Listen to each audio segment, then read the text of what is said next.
Konnan, Yo, you watch Smackdown. you know it. Before we start, they had Brock on, and what's going on here? Hang on a minute. What's the pro wrestling? Oh, I'm not spelling it right. All right, here we go. Smackdown review. So let's start with the Joe. What was the rating of the show? Smackdown rating. I think they were down a little bit. It's understandable. We're in the holidays right now, the holiday season. So like the numbers are going to be down a little bit. They always are during the holidays. 2.03 million. The final number is down 5.53% from last week's 2.149 million. Understandable. All right, so let's see how this started. Brock Lesnar makes his entrance. The beast is back, Cole said. He paid the $1 million fine. His suspension has been lifted. He smiled when he got in the ring. Then Sami Zayn's entrance music interrupted Lesnar. Zayn came out and spoke of how his and Lesnar's careers have been so parallel, minus WrestleMania main events and UFC championships. That was a good line. Zayn entered the ring and said they were both Canadian alpha males, and Lesnar said he was confused and said he didn't have the slightest idea who Zayn was. Pardon my ignorance. You're a fan, Lesnar said? That was funny. He intimidated Zayn by saying he hunts, kills, and eats things in Saskatchewan. Zayn referred to himself as the elder statesman of SmackDown and boasted he's the number one contender for the championship. Lesnar laughed at the idea of Zayn becoming the number one contender while he was suspended. Zayn spoke of facing Reigns at the WWE Day 1 pay-per-view and said he would not roll out the red carpet for Lesnar afterwards. Lesnar asked why Zayn would wait until Day 1 when we could have the match tonight. Zayn said he didn't want to do it in Texas and came up with other excuses, and Lane started bullying him to take the match. Zayn thanks Lesnar for the advice and said no thank you while putting his hand on Lesnar's chest. Lesnar grabbed Zayn's hand and squeezed until Zayn agreed to have the title match tonight, and Lesnar told Zayn he would be right by his side. Zayn left the ring. What do you think of this? He got a thunderous ovation when he came out. Zayn was great here. Brock was good. I don't think Brock is real good in long segments, but this was a good opening segment. So backstage, Zayn runs into Sonya Deville and that he put his foot in his mouth when he said he wanted his title match tonight. Lesnar showed up again and quickly Zayn changed his tune, and Deville agreed to the match. Lesnar asked if that means he can face the winner at WWE Day 1, and Deville approved. Lesnar high-fived a nervous Zayn. That was pretty funny. Sami's really good. You just knew right there. Yeah, Sami's been incredible. I can't believe he's a mid-carder. But you just knew right there when that happened that there was no way that he was going to face him in Day 1, right? Like, right. Okay. Sasha versus Shayna. This was actually not bad. This was good. Yeah, and because Sasha was selling those V triggers, those knees really well. When she did those running knees to her, but Baszler caught Banks in the Kirifuda clutch. Banks rolled onto her and forced her to break the hold, and Banks immediately applied a Banks statement, which Baszler escaped. Baszler drilled Banks with another knee that went for a gut-wrench suplex, but Banks rolled her into a pin for the win. You know what's pretty funny is they get the WWE, and how we talk about this. Yeah. Hang on a minute. Oh, Billy can't come on today because he doesn't have any news yet. So he gets it later in the week. So that's no worries. We'll just do it on Friday with him. It's fine. He didn't answer me. Well, he answered me. So, he hasn't reached out to his sources yet. So he said he's going to be he won't have anything. So does he have heat with me because he has heat with Durbin now? Oh, all right. So backstage, Sonya Deville informed Adam Pearce by FaceTime about her decision regarding the WWE Universal Championship matches.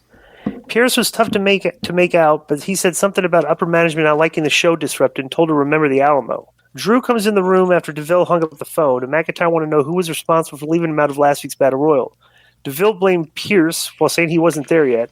McIntyre pulled out his sword and told DeVille to let Pearce know that he was looking for him. So I guess he's threatening to chop Adam Pearce's head off with the sword. That's kind of JoJo, yeah. It is, Well, let me tell you about the Banks match because I forgot to tell you. Uh-huh. I like that Sasha comes out looking and acting like a star. I liked her flesh tone outfit. That meteora that she does to the outside is going to kill her knee. She does it way too much. Mm-hmm. If you're going to do it, save it just for big shows because you're going to see that's going to end up really bro, you're jumping off the apron and landing on your knees. That's all I got to say. Yeah.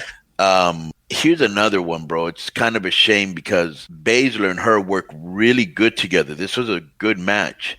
And they showed like a video package of Baszler before, like when she was breaking Nia Jax's arm and I think Lana's arm and like showing her to be this big badass and then they beat her, I mean, they really up Baszler when they put her with Nia Jax and that whole Lily and all that, they really, did her a disservice.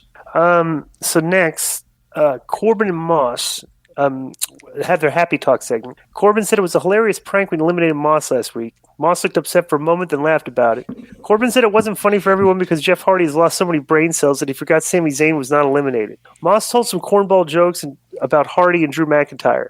Drew made his entrance, which stopped the hyenas from laughing. Corbin directed Moss to cut off McIntyre, who then used his sword to point. Hardy attacked Corbin from behind and put him down the twist of fate. Then Moss attacked Hardy, the McIntyre in the ring, and gave the Claymore kick to Moss. And McIntyre and Hardy celebrated together. Let me say this about Moss and Corbin, okay? The gimmick is corny, but they're very invested into it, and they don't look like they're like delivering scripted lines. They feel actually comfortable with the material they're given. Have you noticed this? Yes, that's why I like it so much, because they gave him corny shit, and they're having fun with it, and most people online hate it. I think it's funny as shit, but right. Them laughing at their own stuff the way they do. Right. Volume 3 of the Gia Lee comic book style vignette aired, and it focused on two men attempting to mug her, which led to her kicking their asses. It's interesting the way they're making her character like she can beat up guys. Yeah. So we'll Where's see. Boa Lee? Boa, I don't know. That's Gia Lee, but Boa. Oh, Boa. The Viking Raiders are coming against Los Lothario. What does Lothario mean, by the way? Kind of like good-looking guy that, is like a ladies man, picks up chicks. Yeah, ladies man. So Jose Lothario, that was that was his gimmick. Yeah. Interesting. Well, I don't know if that was his gimmick. That was definitely his name. Yeah. So the Viking Raiders against the Los Lotharios. So the Boogs and Shinsuke come down to ringside, and they start the Viking Raider guy is selling. Boogs starts playing the guitar. The Viking Raider guy makes a comeback, but then the Viking Raider guy gets distracted and still loses the match. And then Boogs and Nakamura look like they goofed up or something. So that was kind of silly. Bro, this match was so short. How many minutes was it? 1 minute and 35 seconds. What can you accomplish in 1 minute and 35? So there's really nothing to this match. There's nothing for anybody. I disagree. Well, because here's why I disagree. In 1 minute and 35 seconds, they still got Nakamura and Boogs' gimmick in. They got that in, but still, the guy got distracted by the guitar. Let me read you Powell's POV. Which they didn't, they come out looking kind of stupid, the Viking Warriors, for being distracted. Then at the end, it's like, oh, it doesn't matter. So they start singing and dancing with the other guys so everybody can forget they lost. But I don't know. That this could have been done better. Let me read you Powell's I will POV say that McAfee is very over for acting like a when Boogs is playing the guitar. This is Powell's POV. That felt pointless. It seemed like Boogs was slow to start playing for some reason, as Angel had to stand there awkwardly while Humberto had the last chance to reply for way too long. That is true. Bro, he had him in this hold like this forever. And the guards is just waiting for the guy to play the song so he can be distracted. Yeah. Why is the Intercontinental Champion in a mid-card tag team feud? That's a good question. Backstage, Kayla Braxton interviewed Toni Storm, who said she's not the girl she's the girl who had two pies thrown in her face. She said Flair can try to embarrass her, but she's not afraid of her, and it won't stop her from trying to get a title match. Storm said Flair may have more experience than her, but she's in Flair's head. She said that if Flair doesn't think she's on her level, then she will prove her wrong. Any comment on this? This was not good. King Woods made his entrance, and he introduced Kofi. Right. So it's King Woods against Jey Uso. The Usos are out there, and so is Kofi. It's basically the Usos and New Day are all out there. They do a match, a very short match, 2 minutes. Jimmy Uso for the DQ, and they cleared the Usos from the ring. This is kind of pointless, too. Yeah, this was quick, too. How long was this? 2 minutes. They really didn't accomplish much. You say, oh, yeah, they can accomplish. They really didn't. They didn't accomplish anything here. No. Roman Reigns finally makes an appearance here. He was shown watching the match in the dressing room while Paul Heyman sat behind him. Reigns noted the Kingston was back and Pierce wasn't there. He said there were a lot of things he didn't know about. Reigns asked if Heyman knew that Lesnar would be there. Heyman said he was just as surprised as Reigns when it was announced last week, and Reigns asked if Heyman knew that Lesnar would be in Zayn's corner. Heyman said he did not. Reigns said he would smash Zayn and would also smash Lesnar if he came anywhere near the ring. I like how Roman really talks tough sometimes, Like he's not scared of anybody. And how Paulie looks at him scared every second While he's looking at him like at any moment Roman could flip or something. That's hilarious. Backstage, Aaliyah spoke to Kingston and Woods and noted that the band was back together. She made her exit. Kayla Braxton showed up, and Kingston told her the Bloodline destroyed Woods' crown, so they will destroy the Usos' tag title reign at WWE Day 1. Charlotte Flair delivered an in-ring promo. She said the only way to get noticed in the women's division is by challenging her. Number 1 doesn't talk about number 2, 6, or 10, Flair said. She said Toni Storm should be thanking her for smashing 2 pies in her face. Flair said Storm could shower off the pie, but she couldn't wash away the stink of embarrassment. Flair said everyone knows she's all about uplifting the other women in the locker room. And she says Storm demanded title opportunity doesn't add up, so she came out to show respect to Storm by showing that she considered her challenge. She said the answer is no. Then she left the ring and played to the crowd, and Toni Storm stuck on her and threw a pie in her face. Charlotte does a great job of getting heat because she comes off as so unlikable. Mm-hmm. But a lot of times, her promo, what makes her not a great promo is almost all great promos are either good to great. Hers can be from good to bad sometimes. This was so. And, bro, she gets hit with a pie a week afterwards, and they do it in the aisle. They should have done it in the ring where she could really sell it. But it was kind of anticlimactic to get hit with a pie a week later. So next we do Sheamus versus Cesaro. So Ridge Holland was not out there. Yeah, that's weird. And Sheamus just beat Cesaro in 3 minutes and 50 seconds, basically. Yeah, it's another match that they could have had a great match. This was actually announced, and I was thinking, wow, this is probably going to be a good physical back and forth match, and it went like 3 minutes. I was like, here's another match that to me meant nothing. Why do you keep beating Cesaro? But anyways. Backstage, Naomi asked Sonya Deville to face her in a match and question whether she's scared. Deville says she would take the match once she takes off the suit. She said that it would be one thing if she was wearing her ring gear, but when she wears the suit, she's Naomi's boss. Deville said that if Naomi lays a hand on her, she'll make sure she doesn't get her match or a paycheck. And Naomi asked if she accept the challenge. Deville slapped her across the face. Bro, did she ever slap her? Yeah, that was a good slap. Naomi restrained herself. Yes, I will.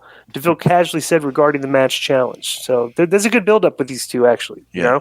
You know? So Zayn stood in the ring with the mic and said this was the biggest match of his career. There was something he needed to say. He said Texas is his least favorite state. He never dreamed of winning the championship there. He said sometimes an angel whispers in your ear about something you never would have thought of.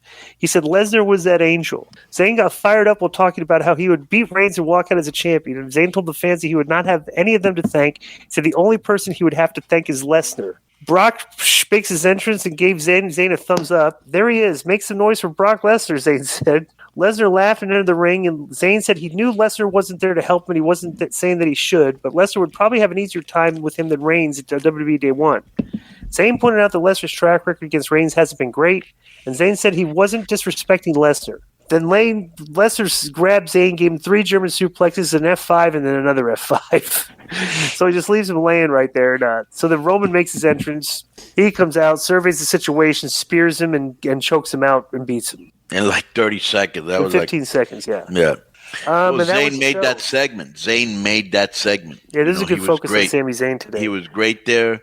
And but again, this was the second Smackdown show in a row I wasn't a big fan. Yeah, I mean, like they're billing like Sami versus Roman, and like people, nobody, not one person thinks Sami's going to beat him. You know, Right. That's like what I'm saying. I'm telling you, a lot of times they advertise these things, And look at the way they got out of it too. yeah.